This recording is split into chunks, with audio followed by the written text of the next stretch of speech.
তিন বন্ধু বিনা দাওয়াতে বিয়ের অনুষ্ঠানে ভাত খেতে গেল। ক্লাবেই হচ্ছে বিয়েটা।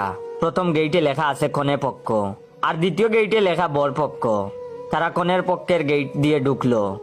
দরজা আছে দুইটা।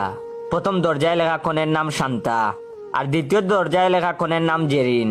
প্রথম বন্ধু চালাকি করে একজনকে জিজ্ঞেস করলো, জেরিন আপু আমার ক্লাসমেট ছিল, উনাকে কি আনছে ক্লাবে বাড়ি থেকে? লোকটি উত্তর দিল, হ্যাঁ, আপনি প্রবেশ করুন এই দরজা দিয়ে। তারা তিন বন্ধু একে অপরকে বলতে লাগলো, যদি জেরিন নামে মেয়েটার বিয়ে না হয় তাহলে তো তারা সেই দরজা দিয়ে ঢুকলে ঠকে যাবে, বরং আরো একজন থেকে জিজ্ঞাসা করি। তাই দ্বিতীয় বন্ধু আরো একজন লোক থেকে জিজ্ঞেস করলো, শান্তার বাবা কোথায়? ওনার সাথে স্বর্ণের ব্যাপারে একটা জরুরি কথা আছে, খুব আর্জেন্ট।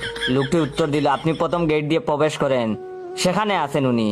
তৃতীয় বন্ধু জেনে গেল আসলে আজ বিয়ে দুইটা হচ্ছে, সন্দেহ নেই খেয়ে যেতে পারবো। তাই তারা জেরিন নামের দরজা দিয়ে